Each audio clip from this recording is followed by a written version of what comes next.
विश्वामित्र जी के साथ भगवान आगे बढ़े। जब आप बक्सर से आगे बढ़ेंगे ना, आरा वाले मार्ग पर, जो मार्ग पटना गया है, तो बक्सर से थोड़ा आगे बढ़ते बाएं हाथ में एक गांव है जिसका नाम है अहिरौली। आज भी वो स्थान है। भगवान जैसे उस स्थान तक पहुंचे तो अचानक रघुनाथ जी रुक गए। और यहां दर्शन करिएगा, दिव्य को दिव्यता ही अपनी ओर आकर्षित कर सकती है। दिव्य को दिव्यता ही अपनी ओर खींच सकती है। रघुनाथ जी चलते चलते अचानक एक स्थान पर रुक गए। और वो जो स्थान था, कोई बहुत बड़ा महल वहां नहीं था, वहां उजाड़ था। विश्वामित्र जी पूछे, क्या हुआ राम? राम जी बोले, गुरुदेव, यह स्थान देखकर ऐसा लगता है कि यहां पूर्व में कोई मुनि का आश्रम रहा होगा। क्यों? यह स्थान सुहावन तो नहीं दिख रहा है, लेकिन इसकी पावनता में कोई कमी नहीं दिखाई पड़ रही है। इस स्थान की ऊर्जा बता रही है कि यहां कोई तपस्वी महामुनि रहते होंगे। ऋषि आश्रम सी कोई पुण्य थली, पर आज लगे उजड़ी उजड़ी। नर नारी नहीं पशु पक्षी हुना। देखिए ना गुरुदेव, सुनसान दशा बिगड़ी बिगड़ी। इस स्थान की दशा बिगड़ी है। न कोई पुरुष है, न कोई नारी है, न कोई पशु है, न कोई पक्षी है। जो वृक्ष भी है अंदर सूखे हुए हैं, उनमें न पत्ते हैं, न फल है, न पुष्प है। लेकिन गुरुदेव, आश्रम के बीच में ये एक शिला जैसी कोई वस्तु है। ये शिला आकृति, ये क्या है? अब यहां दर्शन करिए। बंजर स्थान ने भगवान को अपनी ओर आकर्षित कर लिया। क्यों? स्थान भले बंजर हो, उसकी सजावट के समान तो समाप्त हो गए, लेकिन उस स्थान पर जो भजन गया था, भजन हुआ, उस भजन का प्रभाव अब भी समाप्त नहीं हुआ है। वो प्रभाव बता रहा है कि ये पावन है। आप घर को सजाकर सुंदर बना सकते हैं, पावन नहीं बना सकते। महंगे से महंगे सामान तो सजा सकते हैं, पावन नहीं बना सकते। सुहावन बनाने के लिए साधन चाहिए और पावन बनाने के लिए साधना चाहिए। ये मूल अंतर है। राम जी खड़े हो गए, कहे, गुरुदेव, ये स्थान कैसा है? विश्वामित्र जी ने पूरी कथा सुनाई। राम, इस स्थान पर गौतम ऋषि का आश्रम हुआ करता था। अब वो यहां से चले गए। और ये जो आप पूछे ये शिला कैसी है, तो ये गौतम नारी श्राप बस उपल देह धरी,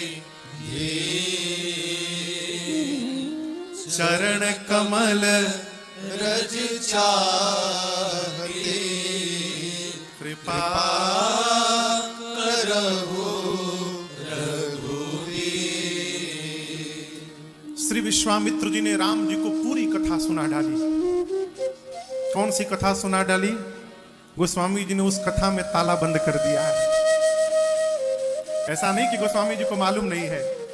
और गोस्वामी जी को छोड़िए, यहां जितने लोग बैठे हुए हैं, इनमें से भी कई लोगों को पता होगा कौन सी कथा सुना डाली।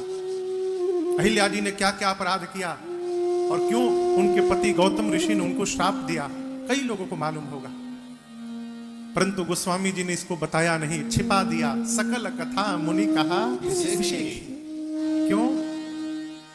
सब हम ही बताएंगे, ये आवश्यक नहीं है। श्री रामचरितमानस, आदरणीय राजन जी अभी जैसी सूचना मिली, प्रयासरत हैं कि श्री रामचरितमानस को भारत का राष्ट्र ग्रंथ घोषित किया जाए। जिस दिन होगा उसी दिन भारत का उत्थान प्रारंभ हो जाएगा।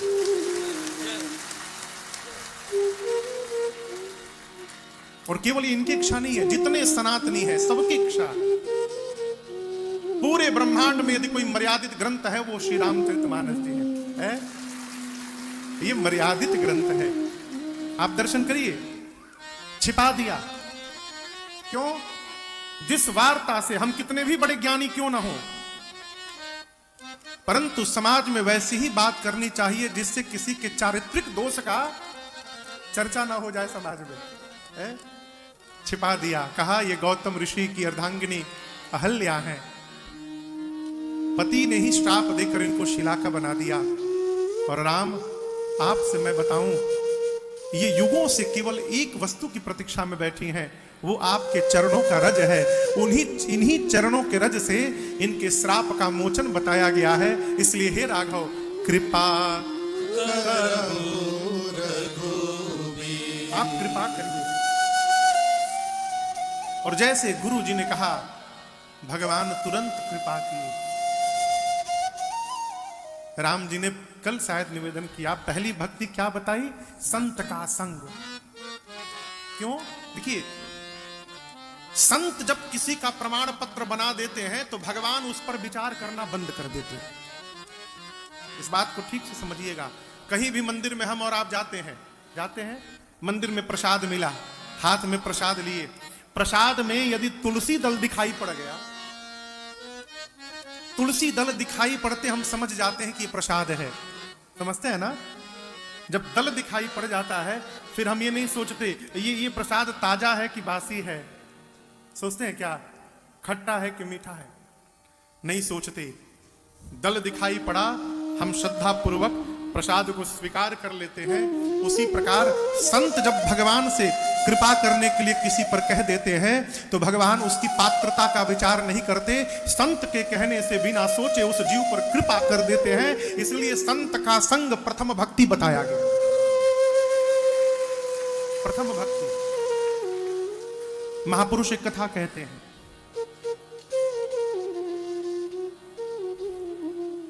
एक माई की कोई संतान नहीं थी। ये मैं सत्य घटना सुना रहा हूं सिंह जी। कोई संतान नहीं थी। जिसने जो बताया माई ने किया। वो बाबा के पास, वो मंदिर में, वो डॉक्टर के पास, वो वैद्य, करते करते 12-15 साल में थक गई। मिट्टी का घर था। एक दिन सुबह सुबह गाय का गोबर पानी में मिलाकर आंगन में लीपते हैं ना, वो घर का आंगन लीप रही थी गाय के गोबर से। सवेरे सवेरे का समय, दरवाजे पर एक महात्मा आए और बोले, मां रोटी दे दे मुझे, भगवान तेरी सब मनोकामना को उठा के चलाया दरवाजे पर, संत के मुख पर आके लगा छपाक से। संत ने कुछ बोला नहीं, उस कपड़े को उठाया, झोली में रखा और एक दूसरे दरवाजे पर जाकर एक माई से पूछा कि वो माई इतनी दुखी क्यों है। तो उस औरत ने पूरी कथा सुनाई। वो संत चुपचाप अपनी कुटिया में गए और जो कपड़ा चला के मारी थी उस माई ने, गोबर लगा हुआ, उस कपड़े को पहले धोया। सूती कपड़ा खूब बढ़िया से उसको स्वच्छ किया, निर्मल किया, सुखाया और उसको फिर पतला पतला कपड़े को फाड़ कर और उसी कपड़े से बाती बनाई। बाती बनाकर रात्रि में घी का दिया जलाकर और उसी कपड़े की बाती को उसमें डालकर जलाकर भगवान के सामने संत ने रखकर कहा, प्रभु उस माई को मुझे देने के लिए इसके अलावा कुछ नहीं था, जो मां ने दिया है उसको आपकी सेवा में लगा दिया हूं, प्रभु उसकी मनोकामना पूरी करिए। और कहते हैं कि साल भर बाद उस माई के आंगन में लाला हो गया। ये क्या है? संत जब कृपा करने को कह दे तो भगवान विचार करना समाप्त कर देते हैं। विश्वामित्र जी ने कहा, कृपा करहु रघुवीर, हे रघुवीर कृपा करिए। और जैसे विश्वामित्र जी ने कहा, भगवान ने तुरंत श्री चरण रज का स्पर्श कराया। स्पर्श होते रज का मां तुरंत चैतन्य अवस्था में हो गई, खड़ी हो गई। जो पत्थर की थी वो खड़ी हो गई, सामने हाथ जोड़कर खड़ी हो गई। बाबा कहते हैं, परसत पद पावन सोकन सावन प्रगट भई तप पूज देखत रघुनायक जन सुखदायक सन्मुख होई अति प्रेम अधीरा पुलक शरीरा मुख नहीं आवै वचन अतिशय बड़ भागी चरण हिला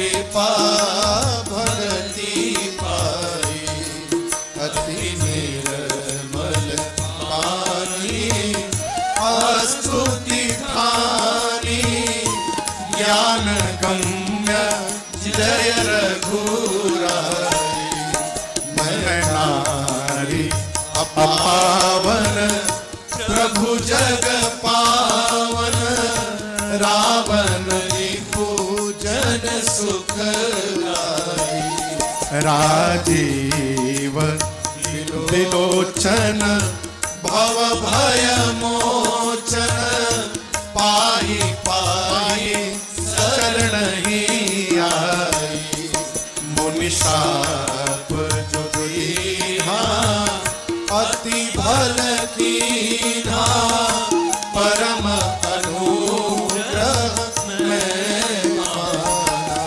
देखे भरि लोचन हरि भव मोचन, इहै लाभ शंकर जाना, विनती प्रभु मोरी मैं मति भोरी, नाथ न मांगऊं पर आना, पद कमल परागा रस अनुरागा, मम मन मधुर करे पाना, जेहि पद सुर सरिता परम पुनीता, प्रगट भई शिव शीस धरी, सोई पद पंकज जेहि पूजत अज, मम शिर धरेऊं कृपाल, एहि भांति सिधारी गौतम नारी, एहि भांति सिधारी गौतम नारी, बार बार हरि चरण जोवति मन भावा, सो बर पावा, गैपति लोग आनंद भई, जोवति मन भावा, सो बर पावा, गैपति लोग आनंद भई, जोवति मन भावा, सो बर पावा। भगवान ने जैसे चरण रज का स्पर्श कराया, मां अहिल्या खड़ी हो गई। गोस्वामी जी कहते हैं, देखत रघुनायक जन सुखदायक, सन्मुख हुई मां अहिल्या हाथ जोड़कर खड़ी हो गई। इतना प्रेम उत्पन्न हुआ, प्रकट हुआ, शरीर का एक एक रोम पुलकित हुआ, कंठ अवरुद्ध हुआ, नेत्र से अश्रुपात हुआ और व्याकुल होकर मां भगवान के चरणों में प्रणिपात हो गई। प्रवाह ऊपर की ओर बढ़ता है, पहले रोंगटे खड़े भये और ऊपर बढ़ा, कंठ अवरुद्ध हुआ और ऊपर बढ़ा, नेत्र से झरझर अश्रुपात हुआ और ऊपर बढ़ा, मस्तिष्क काम करना बंद कर दिया और मां भगवान के चरणों में लौट गई, प्रणिपात हो गई। रघुनाथ जी ने उठाया मां को, अहिल्या जी स्तुति करने लगी, प्रभु मैं नारी अपावन, प्रभु जग पावन, रावण रिपु जन सुख दाई। हे कमल के पुष्प के समान नेत्र वाले, राजीव बिलोचन, प्रभु है आप, भव भय मोचन। ये पापिनी अहिल्या पाही पाही शरण ही, प्रभु मैं आपकी शरण में हूं नाथ। राम जी बोले, आपके पति ने आपको क्यों शाप दिया? मां बोली, प्रभु मुझे भी आज तक लगता था कि मेरे पति ने मुझे शाप दिया है, लेकिन आज पता चला कि मेरे पति ने मुझे श्राप नहीं दिया था नाथ, मेरे पति ने मेरा उद्धार करा दिया था। यदि श्राप न मिला होता तो आज अहिल्या को रघुनाथ का दर्शन भी नहीं प्राप्त हुआ रहता। कार्य को बाद में देखिएगा, कोई भी कार्य शुभ है कि अशुभ है यह कार्य से पता नहीं चलता, कार्य के परिणाम से पता चलता। कोई भी कार्य शुभ है कि अशुभ है उसका परिणाम बताता है।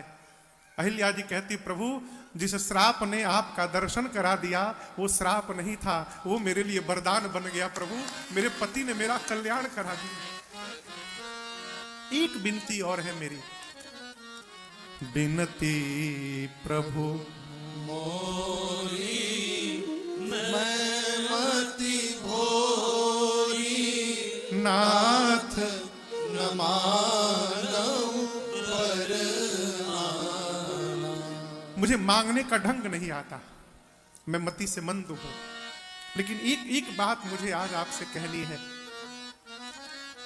मैंने सुना है और आज देखा भी है, आपके चरण कमल के पुष्प के समान है नाथ। नवकंज लोचन कंज मुख कर कंज पद कंजारूढ़म।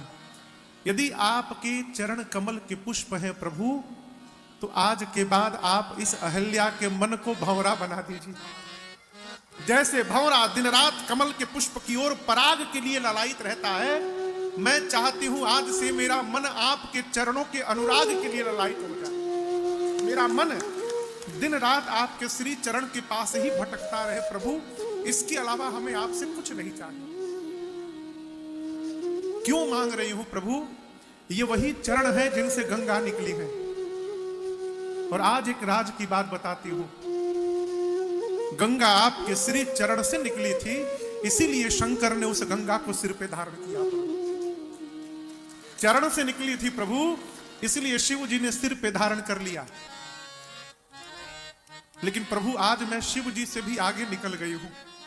राम जी पूछे वो कैसे? मां अहिल्या बोली, प्रभु शंकर जी के सिर पर तो आपके चरण का चरणामृत पहुंचा, अहिल्या के सिर पर साक्षात चरण चल गया प्रभु, अब इससे अधिक सौभाग्य और क्या होगा। मैं उनसे आगे निकल गई। ये वही चरण है जिनकी पहली बार पूजा ब्रह्मा जी ने अपने हाथों से की थी। आपने उसी चरण को आज मेरे ऊपर रख दिया प्रभु। मां अहिल्या ने जो इतना कह के भगवान के चरणों में प्रणिपात हो गई और जो वरदान मांगा भगवान ने दिया। बार बार भगवान को प्रणाम करके और अपने पति गौतम ऋषि के साथ उनके लोक को प्रस्थान करके गई।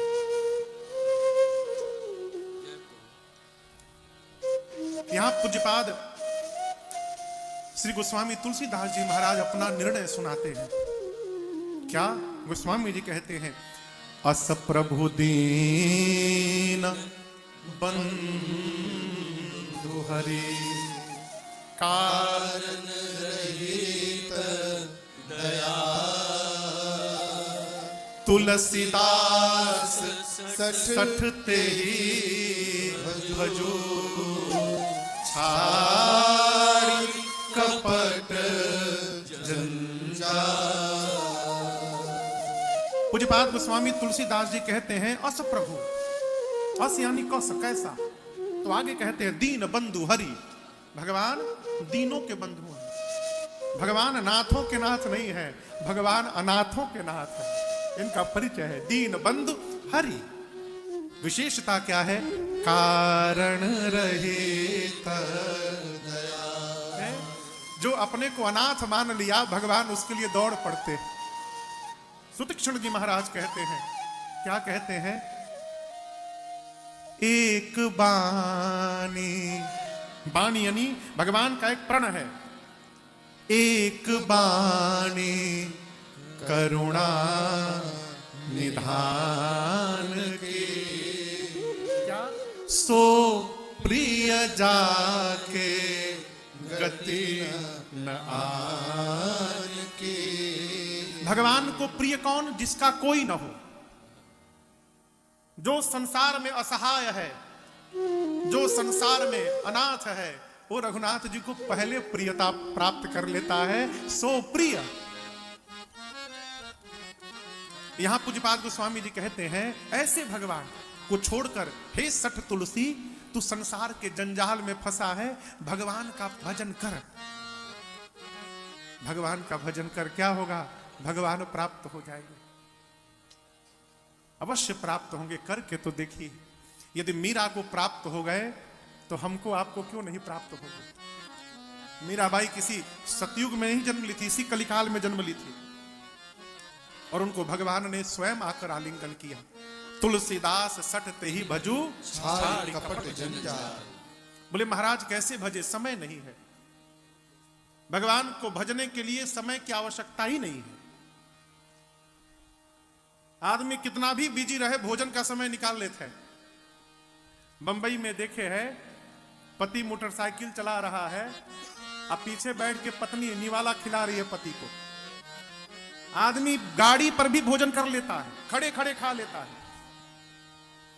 जिस प्रकार भोजन करने वाला कितना भी व्यस्त हो भोजन कर लेता है, उसी प्रकार भजन करने वाला भी जितना व्यस्त हो कोई ना कोई समय निकाल के भजन कर ही लेता है, कर लेता है।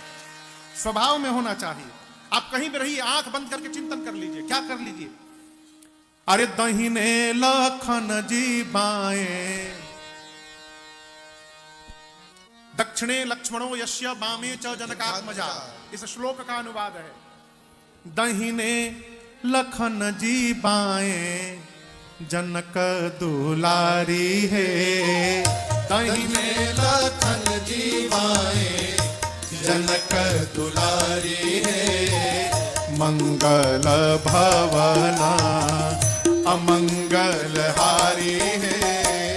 मंगल भवन अमंगल हारी है। मंगल भवन दहिने लखन जी बाएं, दहिने लखन जी बाएं, जनक दुलारी है। मंगल भवन अमंगल हारी है। मंगल भवन अमंगल हारी है। मंगल भवन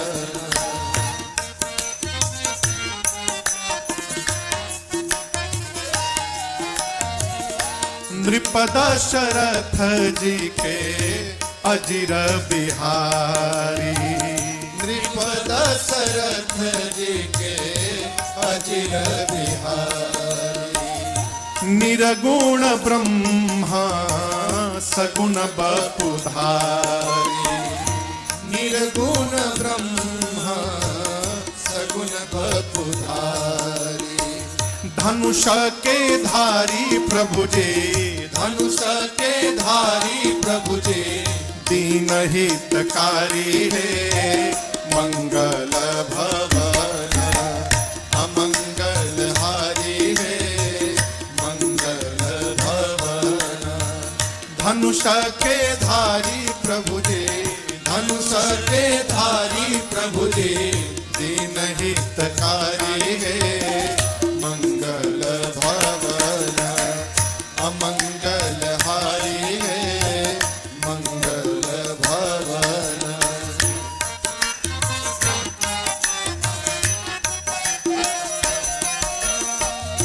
बक्सर मुनिवर यज्ञ रक्षाकारी। बक्सर मुनिवर यज्ञ रक्षाकारी। ताड़का सुबाहु निश्चर हरि जी ने मारी। ताड़का सुबाहु निश्चर हरि जी ने मारी। शीला अहल्या, शीला अहल्या, चरण रज सितारी है।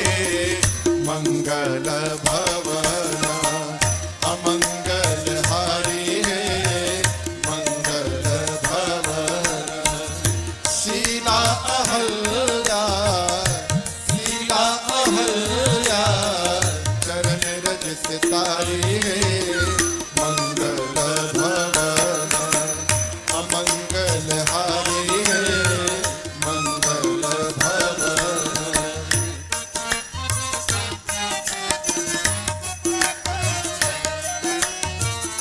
फूल चुनत जे जनक फूलवारी। फूल चुन सुनत जे जनक फूलवारी। ऐसन कृपाल कहवा पैब शिकारी। ऐसन कृपाल कहवा तू पैब शिकारी। राजन हो राम जी दी हैं, राजन हो राम जी दी है, बिगड़े सुधारी है। मंगल भवन अमंगल हारी है, मंगल भवन। दहिने लाखन दीवाए, दहिने लाखन दीवाए, जनक दुलारी है। मंगल भवन अमंगल हारी है, मंगल भवन अमंगल हारी है, मंगल भवन अमंगल हारी है, मंगल भवन।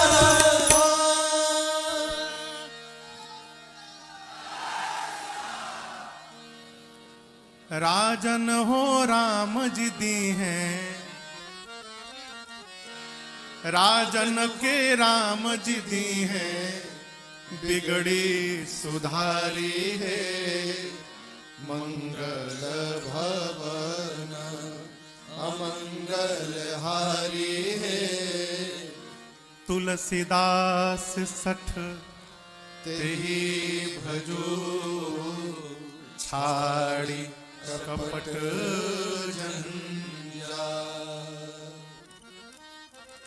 प्रभु ने मां अहल्या को गति प्रदान की है। गौतम ऋषि के साथ मां अहल्या उनके लोक को प्रस्थान करके गई। भगवान यहां से आगे बढ़े हैं। थोड़ी दूर चलने के बाद गंगा जी का पावन तट आया। विश्वामित्र जी ने गंगा जी की उत्पत्ति की कथा रघुनाथ जी को सुनाई। अब यहां आप दर्शन करिए। 10 मिनट पहले अहिल्या जी ये कहानी सुना के गई हैं। कितने देर पहले? आधा घंटा मान लीजिए, 1 घंटा मान लीजिए। अभी अभी अहिल्या जी सुना कर गई कि जेहि पद सुर सरिता परम पुनीता प्रगट भई शीस धरी। अभी अभी अहिल्या जी ने राम जी से गंगा जी की उत्पत्ति की कथा सुनाई। राम जी के ही चरणों से गंगा जी प्रकट भई हैं और उन्हीं राम जी को विश्वामित्र जी गंगा जी के प्राकट्य की कथा सुना रहे हैं। ये प्रसंग कहता है हम कितने भी विद्वान क्यों ना हो जाएं, जब हमारा श्रेष्ठ हमसे कोई बात कहे तो हमको उसी प्रकार सुनना चाहिए जैसे मानिए आज जीवन में पहली बार सुनने को प्राप्त हो रहा है, उतनी निष्ठा से सुनिए। राम जी सुनते गए, पूरी कथा सुना डाली।